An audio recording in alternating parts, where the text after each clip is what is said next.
Hello, and welcome to episode 8 of the Lost Decades podcast. I'm Austin, I'm Andrew. and this episode we will be discussing the years 800, 1830 BC to 1800 BC.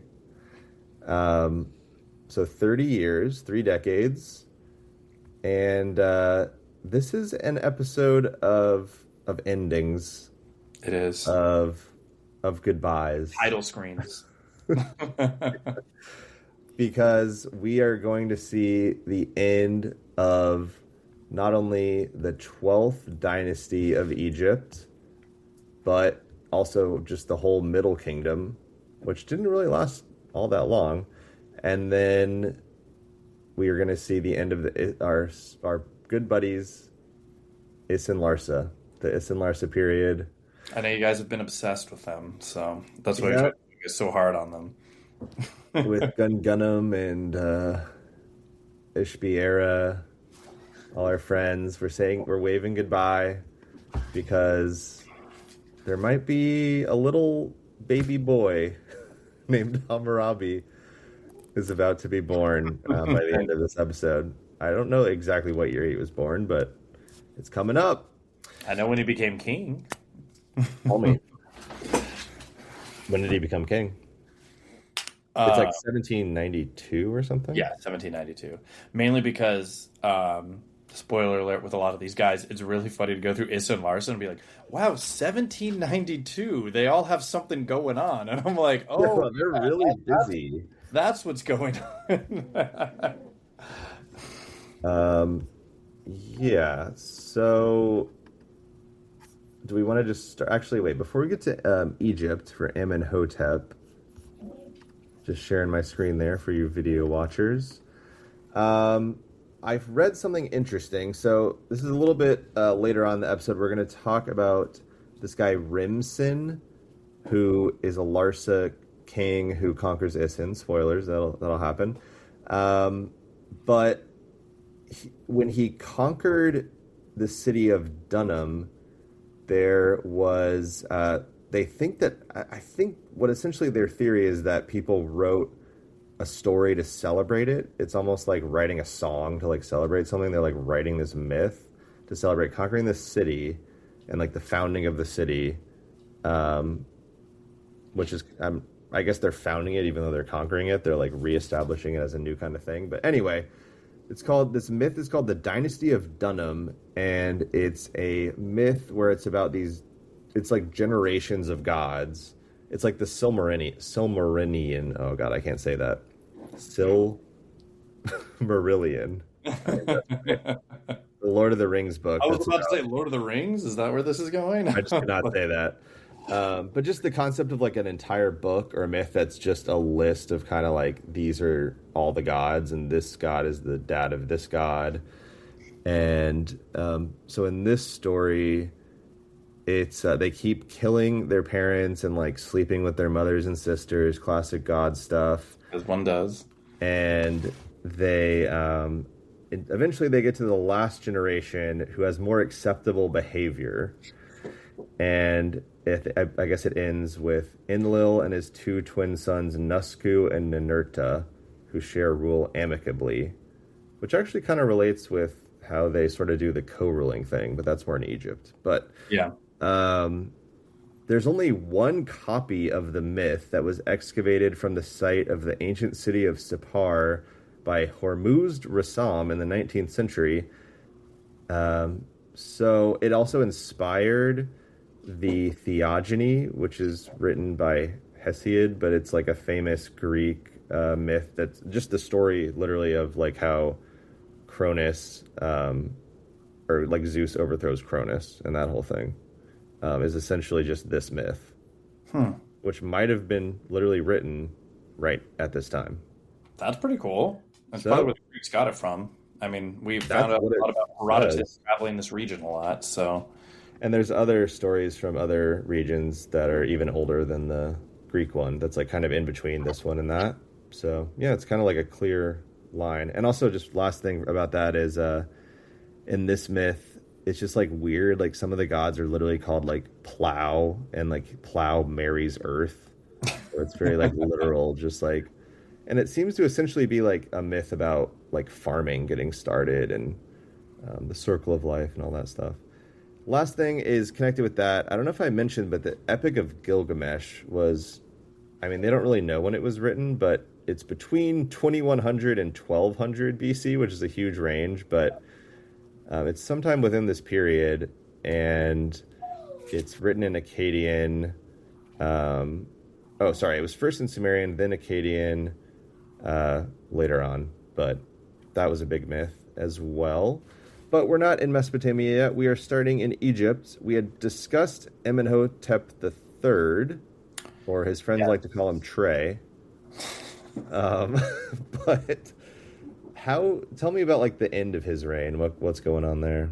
Honestly, the end is not great, and that makes it sound worse than it is, I guess. But from the end, it seems like we're reaching the end of a golden age, and there's kind of a famine approaching. At least that's what people seem to think is happening, and that the massive influx of immigrants, which are very helpful for the growth and stuff like that, has led though to more instability because the Egyptians aren't really, I don't know how to say, other in control of the region because it's grown so much. There's so many people moving to these areas because Egypt is in a golden age. There's so much stability. It's where everyone wants to be. I mean, it's obvious from even talking about Mesopotamia. Everything's going crazy over there. So people are fleeing and going to Egypt where things are calmer. And it's worked out great for him. It's just that when his son takes over, his son has a nice, peaceful co-regency. So his son is Amenemhat the Fourth, right? Amenemhat the Fourth, and funny enough, it's a prelude to disaster because everything's going very peacefully. He thinks everything's going very good, and I guess the disaster, funny enough, is more dynastic than anything because he's out there. It was kind of weird. It's just when I did my research, weirdly, like the most things they talk about with this guy is that he's out getting turquoise. Like he really likes turquoise. They love turquoise. It's a good color. It is. It just blew my mind that they were like, like half the pages were like turquoise. I was like, okay, that's fair. Yeah. And wasn't Amenemhat the Fourth like a little kid or pretty young? The thing is, they don't know. In fact, the one thing they were saying is they don't know if he was like a grandson or a son or a stepson. They know he was his heir in some way, but yeah. And so he also did, a lot of people liked him. He did a lot of trading with Lebanon, obsidian, and then turquoise with Sarai, kind of like near, the Levant. Or not even I do Levant, think it's cool that ancient people were using meteor metal, like metal from space. Like that is pretty cool. Isn't that what obsidian is, right? That.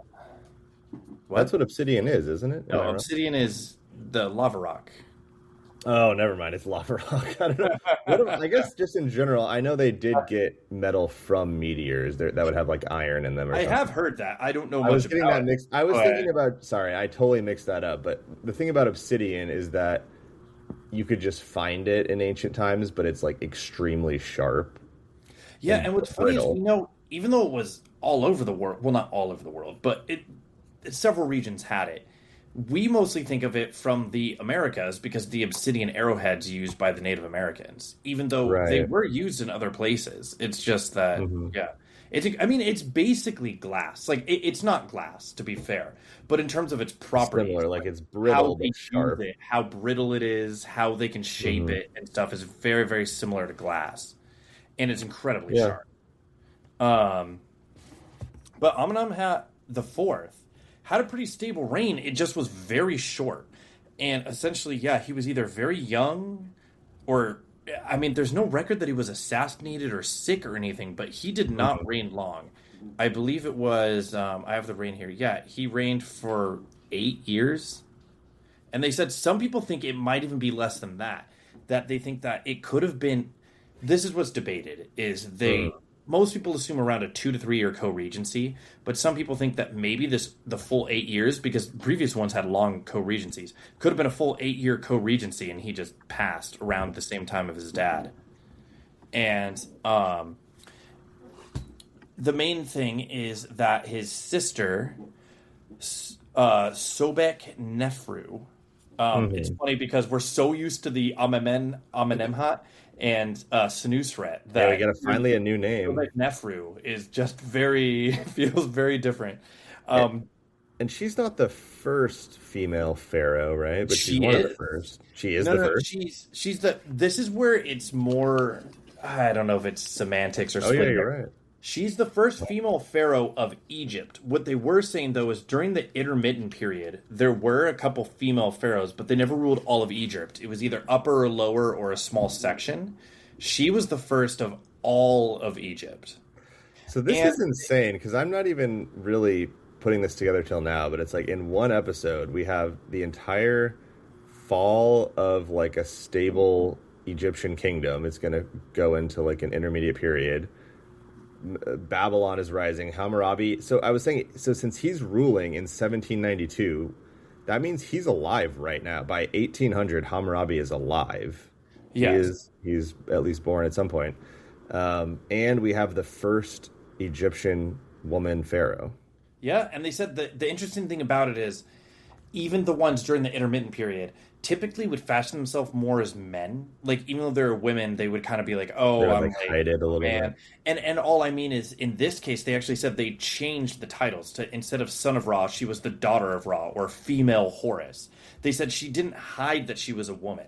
They would show her bust. They would show her more feminine features. They wouldn't try to be like, "Oh, she's basically like a man." She was very proud. Well, that makes me think if she's basically the first, then maybe later on they don't want to do it because she didn't rule for very long. So they're like, we don't want to. That didn't work out for her. It could possibly be that way because, again, they don't really know. Some of the other issues I heard was they said there was possibly some male successors, but they were more distant. And so she was kind of trying to push herself as the main person.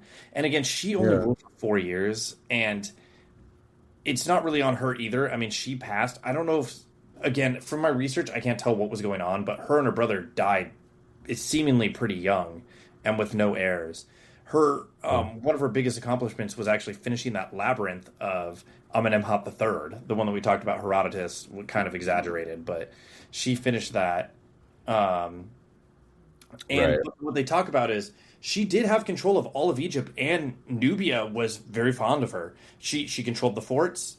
There weren't any incursions into the land, so it showed that it wasn't just like the last queen of a dying empire. She controlled all of it. She had full control, and it wasn't falling apart. It was just that after she passed, which we'll get into more next episode, but after she passed, things pretty much fell apart since there was no clear succession.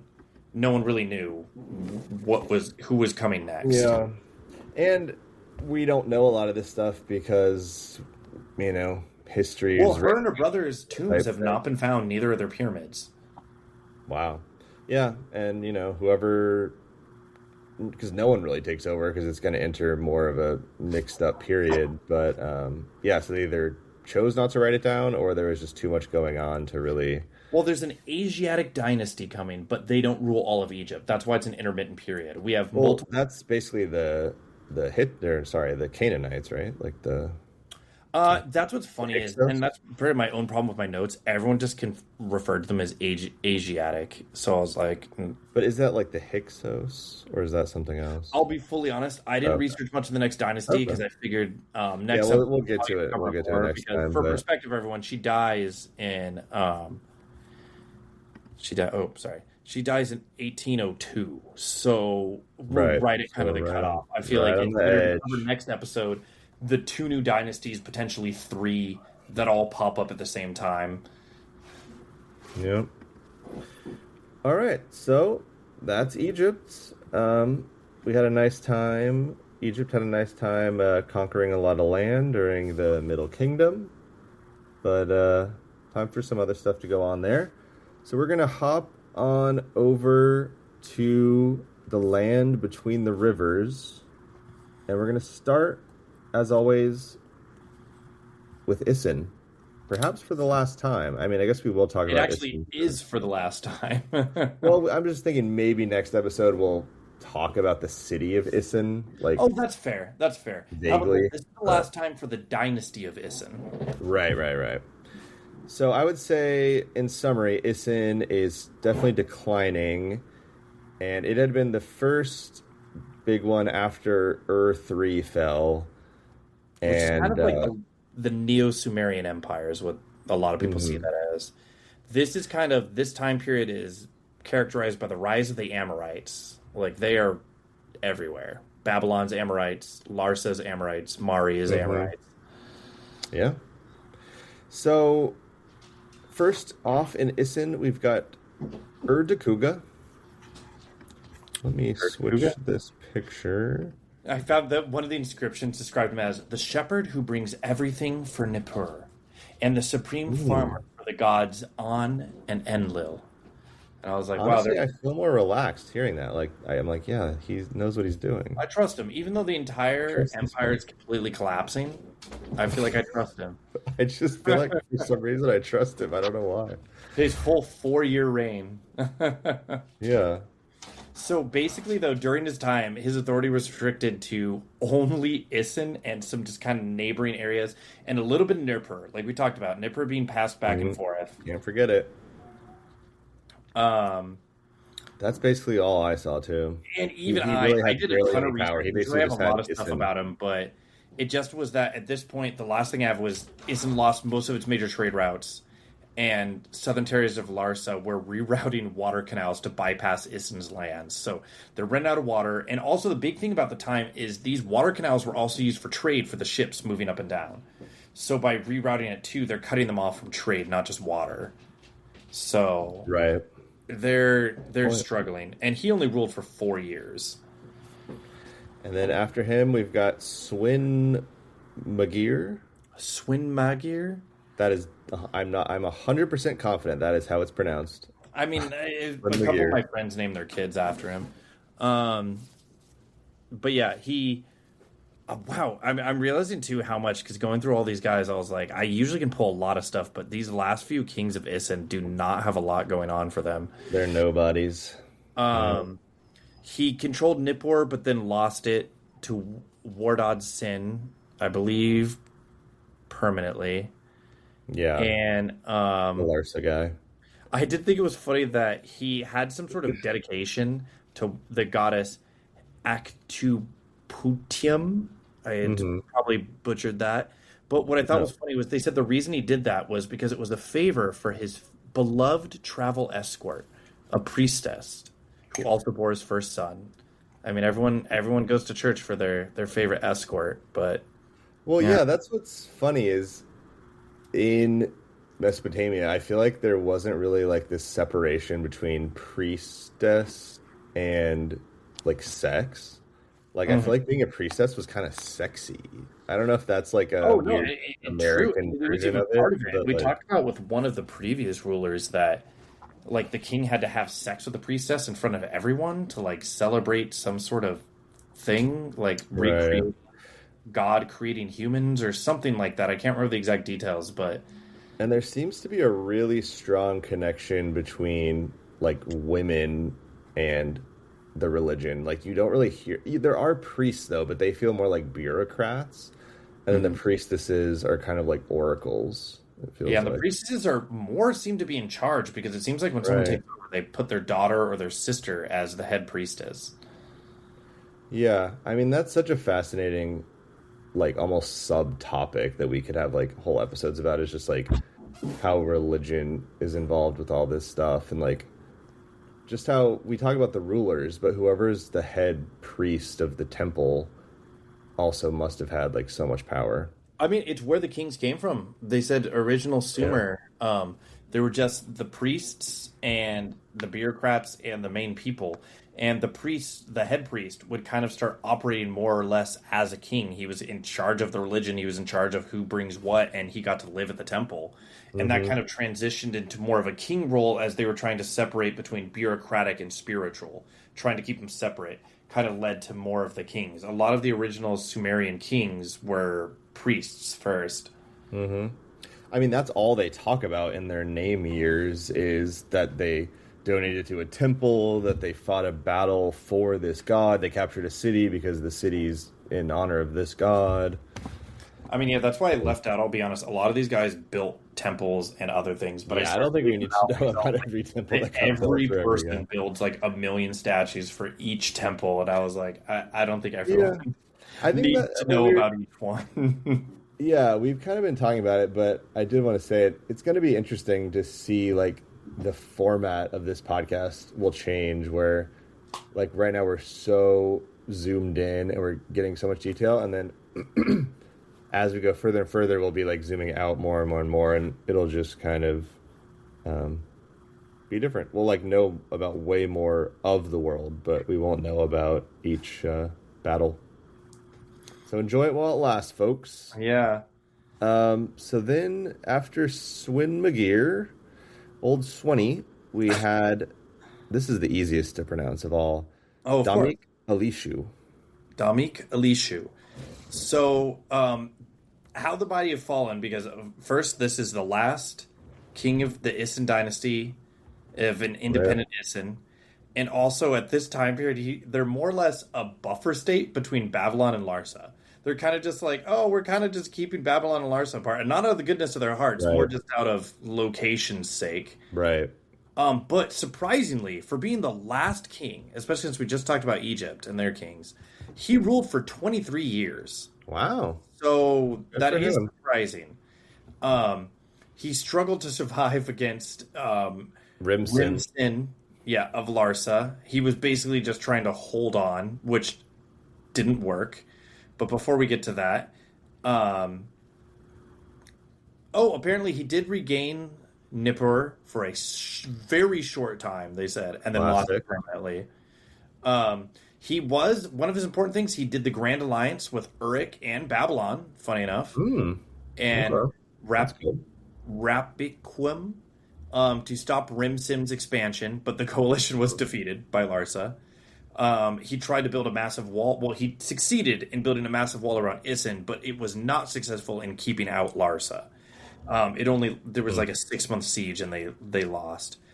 Funny enough though, they said through this entire time, even though they didn't really control Nippur other than tiny little bits, they were still stylizing themselves as king of Sumer and Akkad after all this time. He relieved everyone's debts, which we talked about as common at the time, but in my opinion is very admirable considering your collapsing kingdom. But, I'm glad he did it. I mean, maybe you do it because it's collapsing. It's like sort of a last resort type situation. Yeah. And then it ends with him, Rimsim, capturing the city, 6-month siege, and then he captures the city.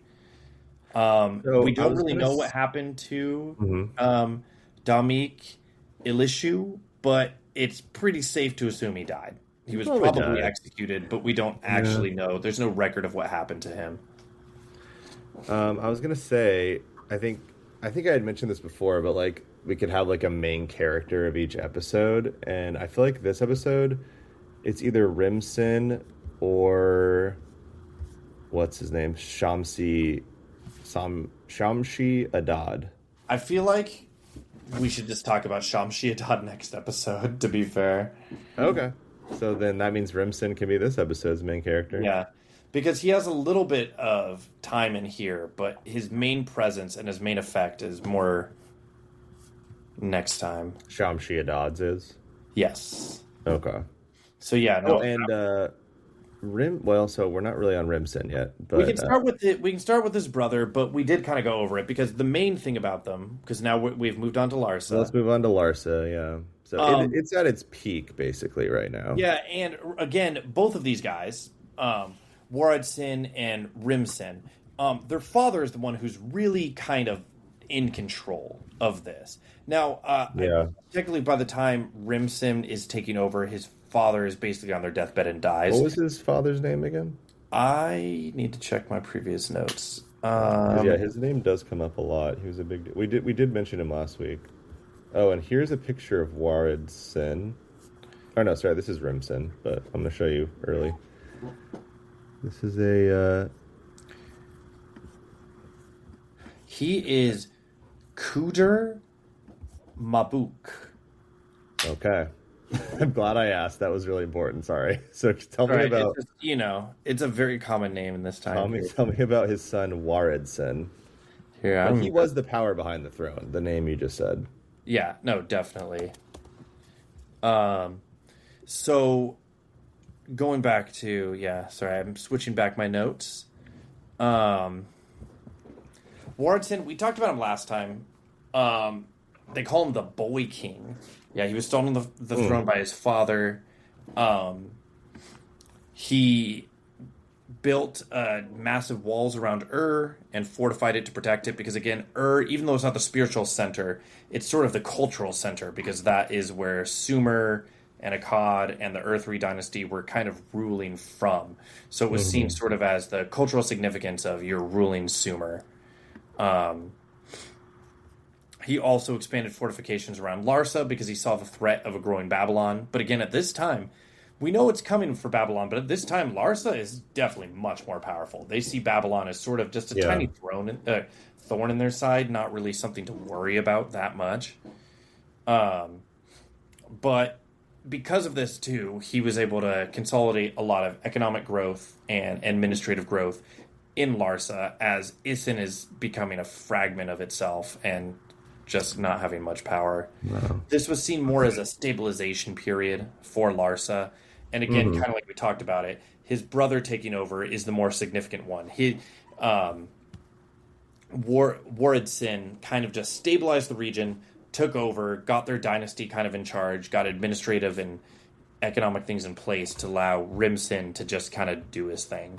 Like you said, be the main character of this episode. So why am I saying he's the main character of the episode? Well, I guess there's two big things. One is obviously he expands Larsa to the furthest extent they've ever been. They pretty much control all of Sumer and Akkad. They stop only just short right where Babylon is, but they control everything. And then he ruled. Okay, and this I double checked this because I was still surprised. He ruled for 60 years. Hell yeah. Which is crazy. 1882 to 1763. That is just insane to me in this time period. And you got to think that's when he's ruling, not just his life. He ruled for that long. Like I know. How are you ruling for that long when there's this much battling going on and I mean, and he was winning war after war. He beat that combination of Isin and Babylon and some of the other minor powers at the time. He conquered Uruk. He conquered Isin, that again had been the dominant power before Larsa came up. Now, Gungunum, don't get me wrong, Gungunum did great, put him on the map and stuff. But Gungunum was still fighting against Isin with all his might, and Isin was holding its own.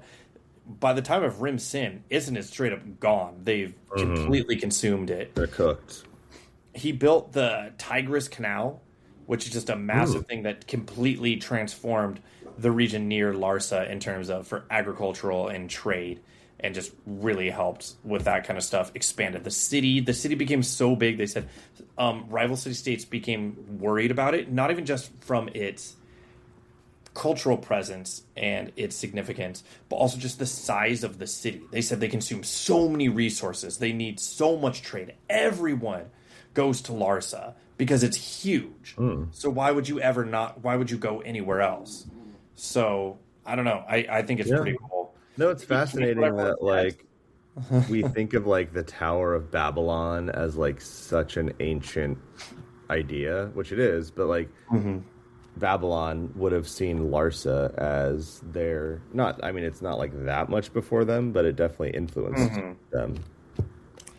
So, not to go too much into Rimsin, because we're probably going to be talking about him a little bit next episode, because he is the major opponent of Hammurabi.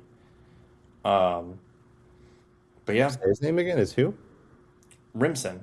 Oh, Rimson, sorry. Okay. Yeah, the one we're talking, because Hammurabi is, coming in 1792, and Rimsin isn't dead till 1763. So they've got a lot of beef. That'll be cool. That'll be a good face-off. Yeah. I mean, we're talking about the main character this episode plus the main character next episode. We'll see. We'll see how that goes down. This is like Iron Man versus Captain America right here. It is, except Iron Man should have won that, but that's just my personal Controversial take. controversial take. Yeah, I didn't we're gonna like get Captain a America comment in that now. movie. All right, so should we go in that case to Babylon? That's what I was kind of going to move towards. I have a little bit about Mari also, but I was going to move into All right. Babylon. Well, let's just do Babylon. We keep talking about Hammurabi, so he's not even. Well, let's start with by the end of Hammurabi's this episode, he'll be a kid. Yeah. So his grandfather Appleson.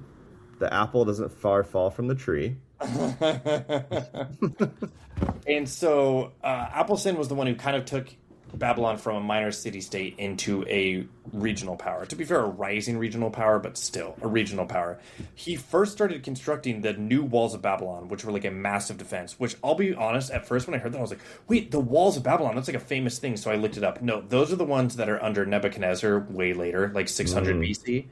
But this is still the beginning of that. Not any of what you would see if you go to the museums in Berlin. The ones that I, to go on that tangent, I know you wanted to take me to, and I was so bummed we couldn't go because it was. I think it's at the Pergamon. I know, Yeah, we gotta go someday. When we were there. But it is the recreation of the walls. But not those walls. They are walls of Babylon. They are very fortified. They are very strong, but they are not the famous ones by Nebuchadnezzar. But they're the beginning of that. And he focused mainly on military infrastructure. I even wrote down transitioning from peaceful settlement to a militarized state, which kind of makes sort of being like, we see how things are going. We see Larsa's ambition. We see Mari's ambition. And we are not going to just sit idly by and let ourselves get consumed by our neighbors. So they focused a lot on the infrastructure. And a lot of the stuff that him and his son did led to Hammurabi's success by putting everything in place for him. So he someone like Hammurabi, or I mean, it's very hard for like a conqueror like that to just come out of nowhere. Like even like Alexander the Great, like his dad was powerful too. Alexander the Great, his dad did so much stuff that doesn't get talked about enough that literally paved the way for Alexander the Great that could just not have existed without that. Yeah, it's crazy. It's crazy. That's what's nice about this. You can see how. It's almost like they know Hammurabi's coming, even though they obviously don't. It's just funny how they're laying the groundwork. They're just like, someone's going to use these things. Someone's going to use these roads that we built and these canals to move their armies. Someone's going to use these new military buildings we've built. Like, they're ready for it. The concept of, like, looking to the future and, like, building infrastructure so that, like, your grandkids could use it to, like, do cool stuff. Yeah. It's so hard to imagine. I can't even imagine doing that. Why would you do that? Why plant a tree when you could cut down a tree? It's like the same thing. Yeah, we need the tree. We need the wood. Yeah. All right. Then we go to Hammurabi's dad, also known as Sin Mubalit. Which is funny that it's a sin. And all I mean is that I feel like it's mostly been Larsa and Isin that's have the sins in their name. So it's funny to see Babylon going this route. I'll be honest, I don't know what it means, even after all this time. I haven't looked up what their names mean, per se. But I mean, obviously, Sin is one of the gods. And it's more of a Sumerian name, though, or potentially Akkadian. They're in Akkad, if you will, but they're more north. Yeah, I just wonder if, like, maybe as they're growing, or just, I mean, they are kind of close to Isin, right? Yeah, and that's what's funny about this. Sin Mubalit captured Isin actually before Larsa did, but Larsa immediately captured it. To be fair, Isin didn't. I mean, Babylon didn't really want Isin per se. They just were like, we really don't want Larsa to have it. We can see this expanding Larsa. I mean, they teamed up with Isin initially to try to stop Rimshin and completely got their asses handed to them. Right. But he was able to flex that Babylon was not the tiny little city-state it was before. It was a regional power that could hold its own. It might not be at Larsa levels, but it wasn't just going to roll over and take it.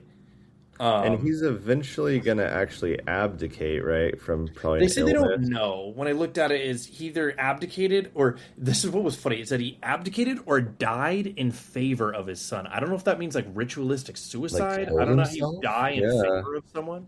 You're like, my son's so great, I'm just gonna die immediately. Who knows? That's But crazy. he dug a bunch more canals to ensure agricultural surplus and have waterway security for the growing population and traversal of the military, which I thought was interesting. Um, Hmm. it was super smart. He Well, was it's sort thinking, of like how the highways were built so that yeah. like an airplane can land on it. Oh well, not even that. I was going to say. Or I thought you were tank, saying right? Hitler, how he built a lot of highways like the Autobahn and stuff. He said, "Oh, this is just so people could transport," and he realized he actually was doing it because it was an easy way to move the army and the tanks and stuff through Yeah. their terrain. Um, and he had a 20-year reign. And he literally took them from, again, if the previous one took them from a local city state to a regional power, he took them from a regional power to a top tier power, a rival of Larsa that Larsa was clearly taking notice of. Hmm. So, I don't know. It says equal Good to job. Larsa, Elam, and Assyria. So they were up there. All right. Well, we will definitely hear a lot more about that little town of Babylon. Next up, I had Uruk, and I don't know, the ruler Rim Anum, and they briefly had independence. Did you see anything about him? I'll Or be honest, I didn't research much about Uruk because it did gain yeah, independence, but it was quickly being passed between Isin, Babylon, Larsa, and being independent. So yeah. These last couple, I just wanted to kind of like brief, just be like, this is also happening. Like, there's the city I hadn't really read much about called Eshanuna. That was also a city state, I guess. I don't know when a city can be considered a city state, but I I guess when it I has more than just the city, maybe. I think Uh, when it's independent, and be honest, don't quote me on that, yeah, but that makes that's how sense. it That makes feels. sense.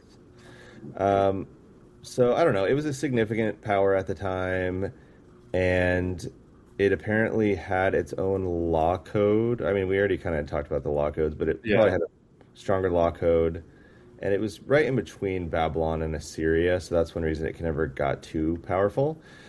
Um, and there, yeah. So then I'll just go to Assyria, and they're up there in the north, and they're going to be, like we said, a topic for the next episode as well. So I don't know. Next episode we'll have to talk, but it might only be like 1 or 2 decades. I don't know.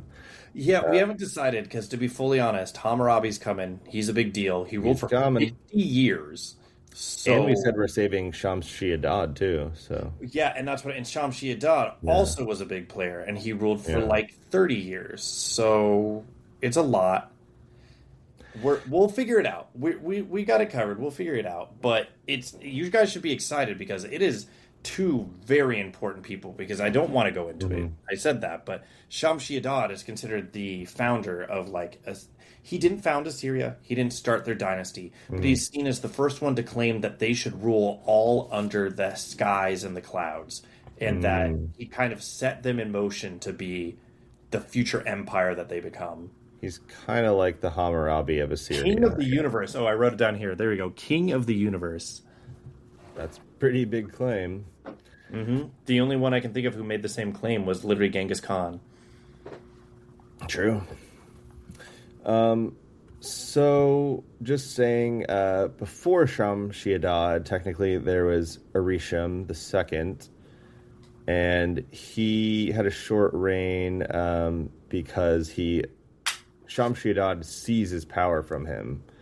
And he had represented the older Assyrian merchant city tradition. So they were really a merchant city. I think I had mentioned in the past that I think they even had sort of like a colony in Turkey that was sort of like a trade hub.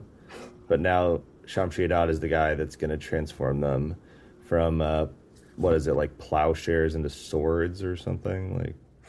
Swords I to don't know. plowshares. I remember Yeah. Uh, that. so that's Magic really fans must out be what I'm thinking of. there. So I don't know. just to list off, there's also the city of Mari. Did Yeah, you because we got Yagid Lim. That's what got me into Shamshi Adad. Was say Mari at this more? point had been completely abandoned. It had existed before, but pretty much been abandoned because of several raids and Amorite nomads coming in. And so Yagid Lim, who was actually from a different city, um, ended up coming here and essentially making it his capital, and founded the Lim Hmm. dynasty. Um, but this was, you got to think, during the time of Babylon and Larsa rising. So he was kind of just trying to establish his stake in the Middle Euphrates region, which is something we don't talk about a lot, but kind of just trying to. And to be fair, he laid good groundwork, like we've mentioned. Good fathers laid good groundwork. So he had a lot of military buildings built, a lot of canals, a lot of irrigation and stuff like that to provide food and transportation. Um, and apparently, when I was doing my research, they had most of the knowledge that we have is from these Mari archives that were covered in 1930. So before that, we didn't know anything about this place. We really didn't know about. Crazy. Yeah. So this is kind of new-ish. I mean, we're talking about 100 years ago, but still, I don't know. I I just think mean, it's interesting. it is crazy that like in the when they first started doing archaeology in like the 1800s, they really did find out so much stuff that they didn't really know, or things that they'd only heard about in the Bible, and then all of a sudden they're actually finding they're translating Egyptian hieroglyphics, and that would have been a really cool time to, I guess, be alive and be like interested in history, because you would suddenly have so much Yeah. coming out. It's sort of like now, I feel like the equivalent is sort of like there's been kind of a lot of cool stuff based on like DNA and like genetics and stuff that's been kind of interesting, but it's like a little bit more confusing, I feel like. But anyway, Oh, the last hopefully thing I want to we. say about Jagged Limb, because it sets it up, is that Mhm. he had a beef with Ela Kabu. Wait, is this Star Wars or what are we talking Yeah, about? the father of Shamshi Adad. And the main reason, though, is they essentially had an alliance. And they were not. Ela Kabkabu was going to go to war and essentially was like, hey, Mari, are you going to help us out? And Mari was basically like, yeah, we're totally going to help. And then didn't help at all. So it caused a Oh, big beef between them, which leads more into his son, for both of them, Shamshi Adad, and then in this case for Mari is Yadun Lim, who was honestly the greatest thing that happened to Mari, besides, I guess, the eventual conquest. But he introduced the Babylonian language and writing style as their administrative standard, as a way to like get everything united, kind of consolidate oh. power, be more of a regional power. And he also started doing the Akkadian year name things, which Hmm. for historical purposes is great because it lets us know exactly what they were doing all the time. But he was able to take Mari and take it from where they were and expand it literally all the way to the sea. They call it the Great Sea, but the Mediterranean Sea. He was able to get there, and I guess he famously said he Hmm. washed his sword in the waters of the Great Sea. I Um, think, yeah, other people would say, I think Sargon of Akkad was the first one who said that, maybe. And Probably, I could see that. It's probably him referencing that. yeah, Um, no, I think it became a tradition. Yeah, that's cool. but so he campaigned against nomads. He was able to just expand Mari to its massive extent. Wow, so that was Zimri Lim? No, no, no. That's the next one. This is Oh, Yadun Lim. oh wow. Um, he got tribute from a lot of the Syrian city-states. Again, he took Mari from a little thing to this huge thing because his dad essentially established everything for him. But his biggest downfall was, again, his rivalry with Shamshi Adad, because their dads had that beef about not helping each other during the war. And so eventually Shamshi Adad took over, but not before the most insane thing, where apparently, um, at least the information we have is Yadin Lim was killed by his servants, but they believe potentially on the order of his grandson, or sorry, his son. Um, and then his son took over and was like, "Oh, I'm going to rule," but was quickly conquered by Shamshi Adad, who was, king of Assyria, and was kind of put in their place. And essentially, the main reason this matters is it seems weird to say, oh, Mari got so big and then immediately died. This laid the groundwork for Assyria to kind of take what was done with Mari and consume all of that and essentially spread them out to be a much larger power. It's funny. It's like, just like we were saying, but even with like people, it's like everyone's influenced by someone. Like every like artist and director and everything, even if you think they invented something, they always had someone they feel like they almost stole the idea from. And yeah, even with this, Mari and Assyria. So I know it was short-lived. Mari was kind of short-lived, but I thought it was important because it came from nowhere. I honestly did not read about that at all, so I'm glad you brought it up. And then gets conquered by Shamshi-Adad, which leads to Assyria gaining so much land and so much influence and power and the Babylonian language and stuff and putting them on the map. I know they're literally like not on this map that I'm looking at. Like, yeah, which is from like a little bit before. All right, here's some puppies. So I think it might be a good sign that we're coming to an end of the episode. But next time, buckle up for a good one. And I did want to touch on, I had shown this if you're on the video, but I did think it was kind of interesting to look at just the ranking of the kingdoms, or whatever you want to call it, the city-states. And it's just by area of land, but it's a good, I think for this time period, if you control a lot of land, that essentially is the same thing as having a lot of power. But it doesn't, I don't think it shows anything too exciting, but it is showing how Assyria is on the rise. Right there, from 1810 to the 1800, you see how Mari is on the list up top, in 1810. And then it's completely gone. And then it's gone, and Assyria's at the second highest, because Assyria's just like, oh, yeah, wow, we just took all of that now. Like, yeah, that's they jump up. That Assyria jump is one of the quickest of all this, yeah. And let's see. Anything else interesting here? That Elam is still so big because we don't talk about them much, but they're never talk about Elam, yeah, but they're there. And they don't, from the research I've done, they didn't write a lot down. That's the thing, is like, I think we must have evidence, like, okay, like they were here in this huge area, but just the fact that they happen to just not write things down, we just don't know anything. So it's like, all right, they were here, we have the pottery, but we literally just don't know the names of the rulers or anything. I mean, some of them, but yeah. Yep. Let's see. Ebla completely drops off in 1820. We haven't really talked about Ebla or Quatna. I don't even know what Quatna is. So anyway, this is going to start shifting. By 1760, it's just straight up Babylonian Empire, and they're going to be up there for quite a while. Yeah. So, yeah, we're kind of at the period where, I don't know, after this, Babylon just becomes such a big name. Even if there's later empires, I feel like they still want to control Babylon. It's almost becomes like Nippur, where it becomes this city that you want to control and like use the name of and everything. And of course, don't forget, there's literally the entire rest of the planet. Yeah. So, we've been kind of focusing on the big things because a lot of them, there's just not, it's hard to explain. But there's just I mean, we just don't have written evidence, so we're only one podcast. We can only do so much. All right. Well, follow us on Instagram at Lost Decades Pod. We're also on YouTube if you are listening to the podcast.